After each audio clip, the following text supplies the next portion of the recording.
What it do, what it is, Celtic Nation and Celtic fans. We are back again with another episode of Who Wants Boston, and it is your captain, Mr. 74 and 8, because we're pushing the narrative, we're pushing this train all the way until it stops, if it ever stops, because we might get it the way we're balling right now. We just beat the Hornets, and we just moved to be 5-1.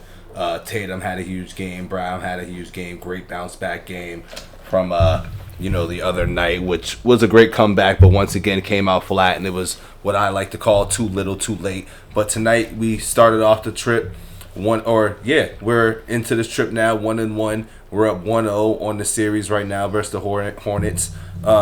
Quick brief, big night from LaMelo Ball, who had 30 plus an ejection, and Trey Mann, who also had 23, who also outscored Pritchard. But Pritchard came out with the dub with 7 points and 5 steals. But back to the Jays, which is once again the best duo in the league, and they're doing their thing. They're balling. They combined for, I believe, 57 points tonight, where Jalen had 25 and Jason Tatum had 32.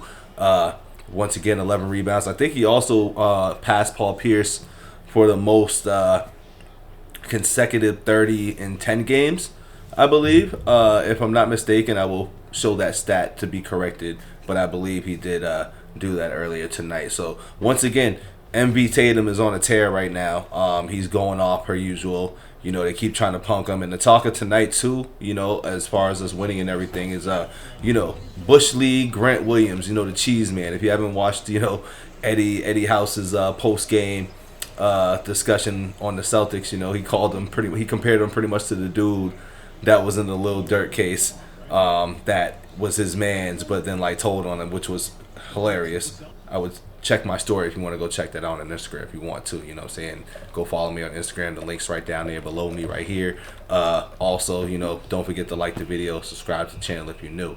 But yeah, going back into that, man, Grant Williams just did Bush League moves by trying to take Tatum out due to just being frustrated and, losing the game. I don't think there was really no ill malice towards it, like Grant Williams said after, but still just a whack play and just garbage moves at the end of the game. It's stuff that's just not called for. And, Jaylen Brown also said in the post game that it was BS, you know what I mean? So we all get it. But back to the game at hand, the Celtics did their thing. Another guy who stood out for me was Mr. Kata, dog, just like I did in my earlier video, just doing a preview before the game, just because I love talking about the Celtics.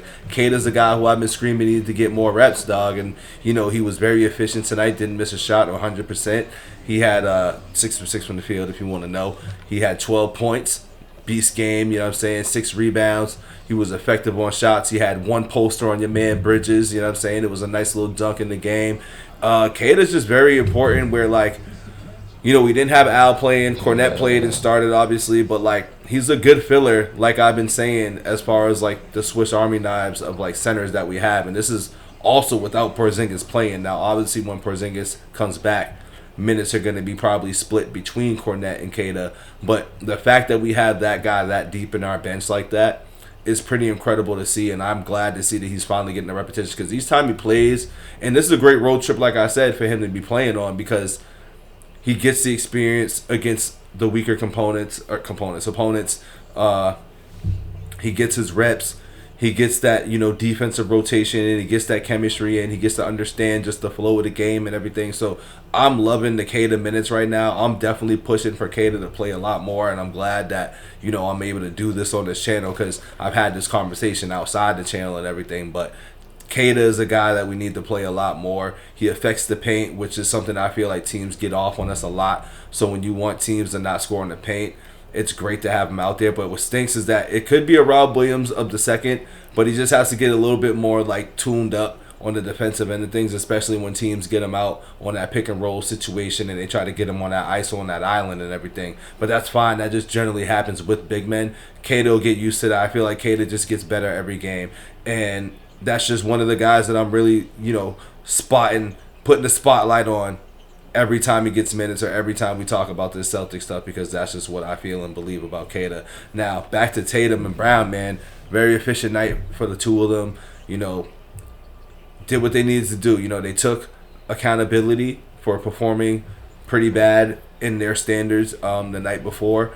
And they came out and showed. They popped out and showed us tonight. They popped out and showed us why they're defending champions. They're doing what they need to do, which is bounce back and win in in a convincing fashion, I would say. You know what I mean? They won this in a convincing fashion in the sense where they controlled the game. Like, yes, they had their run. LaMelo was going off. Trey Mann was going off, and they had their moments. But I don't think they really ever took the lead outside of, like, when they had the lead very early in the game. But there was, like, the Celtics had control of the game, and that's what champions do when they bounce back from a loss. Where I feel like they thought they should have won that game, to be honest with you, and I think they should have too. But you know, basketball gods is always going to talk, and basketball gods are going to do what the basketball gods are going to do.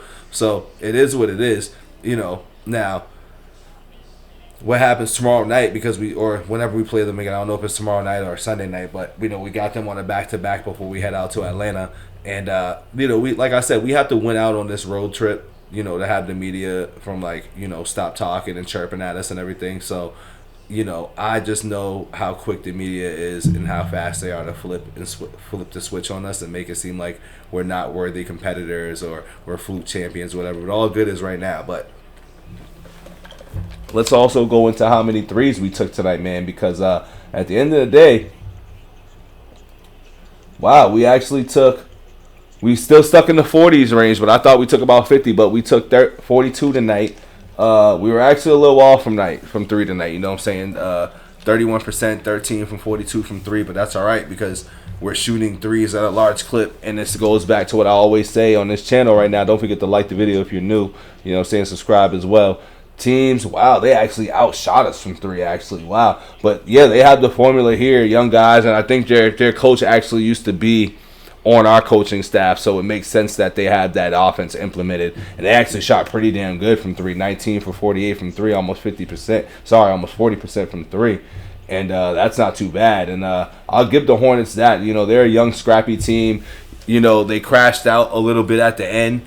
You know what I mean? Especially when it looked like it could have been a game, but there was technical fouls from everywhere, just terrible plays, terrible turnovers. But that just comes with a young, inexperienced team. And I think the Hornets do have to make a move as far as just, you know, getting some veteran presence in there. You know what I mean? They have to do that in order for them to take that next step, in my opinion. Now, if they don't do that, I feel like they'll always be in, like, the same predicament that they've been in the last few years. They have promising players in LaMelo, Brandon Miller, but I think he was out tonight, and Trey Mann. Now, Trey Mann's nice. I mean, he always kills the Celtics, too. So it just shows that they have a little something going on over there, but they have to just move certain pieces over there. And I don't know if Charlotte's just not a marketable place or what. I don't know really what's going on as far as how come they can't get the certain pieces there that they need to get. But it is what it is. You know, we have to just take care of business the next time we see them on their home court before we head out to Atlanta, which that's going to be another tough one because Atlanta just plays us well. You know, those young, scrappy teams, those not bottom feeders necessarily, but those teams that are able to kind of just, you know, shoot the tray ball, get athletic, young wings, long bodies. Those teams kind of give us, not trouble, but they give us certain challenges throughout the games, especially if we don't come out ready to play. Because it always goes back to, in order for us to get to 74-8, the only teams that's beating us are ourselves and the referees.